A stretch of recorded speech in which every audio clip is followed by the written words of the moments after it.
Demon Emperor Chapter 600 hanggang 601. Nagpapatuloy. Kung hindi mo kayang kontrolin ang mga mag-aral mo, mas magandang mag-resign ka na lang dahil hindi mo kayang trabahong to. Ha ha ha ha!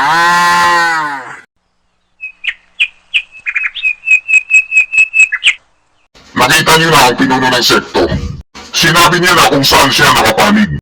At yan ang nagpapakita na nangangahulugan lang nakasabwat siya sa mga nangyayaring ito.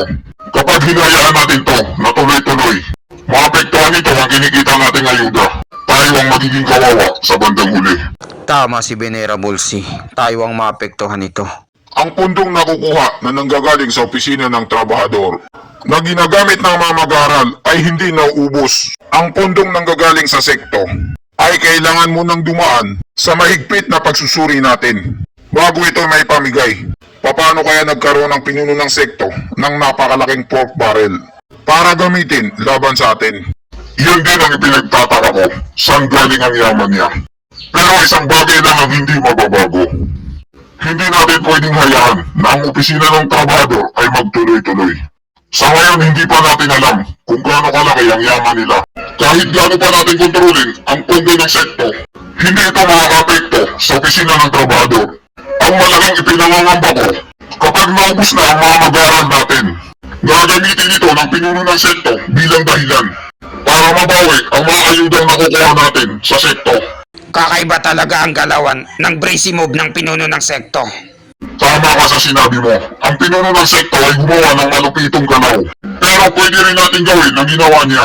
Tatalunin natin siya sa sarili niyang laro. Ang pinuno ng sekto ay ginagamit niyang pain ang opisina ng kapilipiling trabahador para maagaw niya ang mga mag-aaral natin. Pero kapag nakontrol na natin ang ating mga mag-aaral, mawawala na ito ng epekto at ang opisina ng trabahador ay mauubusan ng pondo dahil hindi na nila kayang sustentuhan ang pagdami nila at wala nang pupunta sa kanilang mga mag-aaral at sa ganon masisira ang kanyang plano.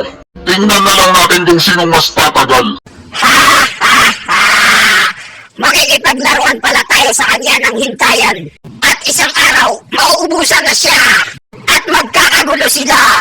Susunod naman ay iiyak na siya. Paano naman natin pipigilan ang mga mag-aral sa pagpunta sa opisina ng trabahador? Kahit gumana pa yon, panandalian lang. Dahil walang forever, maghiwalay din kayo. May tama ang pinakakupal na matanda. Sa dami ng mga mag-aaral natin, paano natin sila mapipigilan lahat? Sasampulan natin sila. Kapag ang mga mag-aaral ay hindi nakinig sa atin, papatay natin ang kupol na magjowa sa kanila. At sa ganon, magtitino na sila at magpapakabait. Ano? Masyado namang marahas yan. Alam kong natatakot kayo, pero yan ang pinakamabisang paraan. Kailangan natin gawin tong lahat para hindi tayo magkakaiba at wala nang pagpilian ng mga mag-aaral. Sang-ayon ba kayong lahat sa plano kong ito? Tama nga, kapag lahat kami rito ay pumatay ng mga mag-aaral, magiging bad record na kami sa sekto. Kumanda kayo mga bata. Akala niyo hindi ko kayo paparusahan. Ngayon oras yun na para makatikim nito. Ngayong nagkasundo na tayo at nagkaroon na ng desisyon, lahat tayo rito ay pare-pareho ng mga sikat. Hindi na kayo pwedeng umatras dito. At kapag nabigo kayong gawin to, magiging kaaway niyo ang buong loob ng sekto. Venerable Key at Venerable Bay, kahit magkaiba man ang ating mga prinsipyo sa buhay at paniniwala, pero pareho tayo ng kalaban, ang pinuno ng sekto. Umaasa ako sa inyo na sasama kayo sa laban na to para sa ikakabuti ng lahat. Kapag bumagsak ang loob ng sekto, kasama rin kayong babagsak at mawawalan kayo ng ayuda. Tama, talagang pinipili tayo ng kupal na to. Ngayon, ang lahat ng mga matatanda sa loob ng sekto ay nagkaisa na. Ang plano ni si Huyu ay wala ng pag-asa.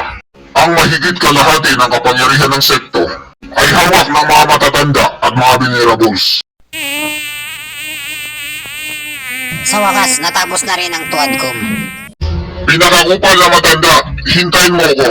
Narinig kong chismis na itinapon mo daw ang pinakamamahal mong mag-aaral na si Negrong Guiho sa opisina ng trabahador. Bakit mo nagawa yun? Nagkasala siya sa batas ng sekto. Kaya naman itinapon ko siya dun. Ha! Pinakakupal na matanda, wala ka bang tiwala sa akin? Si Negro Guiho ang pinagmamalaki at ikinakarangal mo. Kahit ano pa ang gawin niyang kasamaan, hindi mo siya itatapon doon. At saka pagkatapos ng ilang araw na pinadala mo siya doon, ang opisina ng kapili-piling trabahador ay biglang naitatag. Venerable C, napaka-chismoso mo talaga. Napaka-mausyoso mo sa buhay ng iba. Ha. Sige, sasabihin ko na sa iyo ang totoo. Noong natalo si Negrong Guiho kay Chupa, at ang Batang Blondie ay humingi ng pahintulot na ibalik sa opisina ng trabahador, biglang lumaki ang hinala ko. Kaya naman ipinadala ko doon si Negrong Guiho ng maaga para maging spy. Kung mas maaga kong malalaman ang binabalak nila, mas madali itong maagapan at magagawa ng pangontra. Pinakakupal na matanda, napakalaki talaga ng mata mo, parang CCTV. At mapagmatsyag ka. Ipinadala mo pa ang pinakamamahal mong mag-aral para lang maging spy. Wala lang kasing mapagpipilian. Kaya ipinadala ko na lang doon si Negrong Guiho. Kahit masakit man sa puso kapag naiisip ko yun. Kung ganon, Venerable C, mauna na ako. Hindi ko nasasayangin ang mga oras mo. Sige lang, pinakamatandang kupal. Kung sakaling nagkataon na kailangan mo ng tulong ko, huwag kang mahihiyang magtanong sa akin. Akala mo sasabihin ko sa iyo ang totoong dahilan? Alam kong chismoso ka.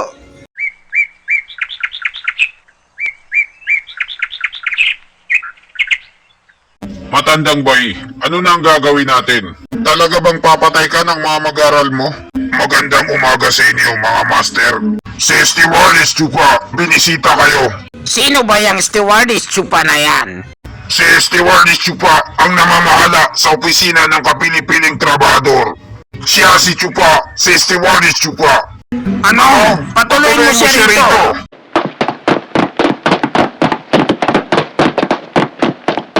Stewardess Chupa, patawarin mo kami kung hindi ka namin nasalubong sa labas. Venerable Ki, Venerable Bay, okay lang yon. Isa lamang akong hamak na trabahador. Nakakahiya naman sa inyo na dalawang venerables, nasalubungin pa ako. Stewardess Chupa, lahat ng mga namumuno ay may kinatawan. Dahil si Stewardess Chupa ang namumuno sa opisina ng trabahador, deserve mo na igalang ka namin. Ngayong nandito ka na dahil ikaw ang kinatawan ng pinuno ng sekto. Napakawalang galang naman namin kung hindi ka namin irerespekto. Dahil nahulaan nyo na mga venerables kung bakit ako nandito. Dahil yan sa nagtatrabaho ako sa pinuno ng sekto. At siguro alam nyo na rin kung anong pakay ng pagpunta ko rito. Ano ba yun? Naintindihan namin kung anong binabalak ng pinuno ng sekto. Ang hindi namin maintindihan ay ang kaniyang pinaggagawa. Mga venerable kami, ibinigay namin ang buong buhay namin sa sekto. Ayaw naming makisali sa mga walang kwentang away ng mga politiko. Ang ibig niyang sabihin ay kasama kami sa loob ng sekto. Hindi namin masusunod ang hinihiling ng pinuno ng sekto. Ang quadcom ng mga matatanda at mga venerables ay matagal nang natapos. Tapos kayong lahat ay nagpaiwan pagkatapos umalis ng pinuno ng sekto. Siguro nagkaroon kayo ng pagpupulong at nakagawa ng sekretong plano. Lagot na, nabuking tayo Tama ka. Wala na kaming masasabi. Nahuli mo kami. Kung ganon, tama pala ang hula ko. Nagkaisa kayong lahat sa loob ng sekto para malagpasan ang kagipitan na to. Anong pake mo? Pero napag-isip-isip niyo na ba kung anong gagawin niyo pagkatapos nito? Wala pa kaming plano at balak. Kuilang may team na kalbo, yuwiling na makapalang muka. Pumunta kayo rito dahil hinahanap kayo ng mga master niyo. Anong may tutulong namin sa inyo, mga master? Hindi naman kalakihan, tinatamad lang sila ngayon. Gusto nilang malaman kung anong naging buhay niyo sa nakalipas na isang dekada sa opisina ng trabahador. Ganito po kasi yan, master. Bla bla bla bla bla bla bla. Ang naging buhay ko ay bla bla bla bla bla bla bla. Mga master, tapos na po. Alis na kami. Napakaganda ang naging buhay nila. Ano na ang nararamdaman nyo? Natouch ba kayo sa istorya nila? Stewardess Chupa, masyado ka pang bata. marami ka pang kakaining bigas. Ang landas ng pagiging masamang cultivator ay masakit at hindi makatarungan. Ang opisina ng trabahador ay isang pagsubok para sa kanila. Sa tingin mo siguro ay malulungkot kami dahil sa nangyari sa mga mag-aaral namin. Dahil sa nasaktan sila at nawalan? Hindi ko naman tinutukoy kung masasaktan kayo o hindi. Ang tinutukoy ko ay kung sinong kupal na hayop na gumawa sa kanila nito. Dahil para kayong sinampal sa muka at pinagtawanan. Hindi na importante kung napahiya sila. Pero kayo ang napahiya dahil hindi niyo kayang ipagtanggol sila sa bandang huli. Napagbintangan sila ng maling akala. Pero normal lang yon dahil mga bobo sila. Pero ang gumawa sa kanila nito ay harap-harapang binabastos kayo na dalawang master. Wala silang pakialam sa feelings niyong dalawa. At bakit kayo nagpapakahirap para makabalik ang dalawang yon sa inyo?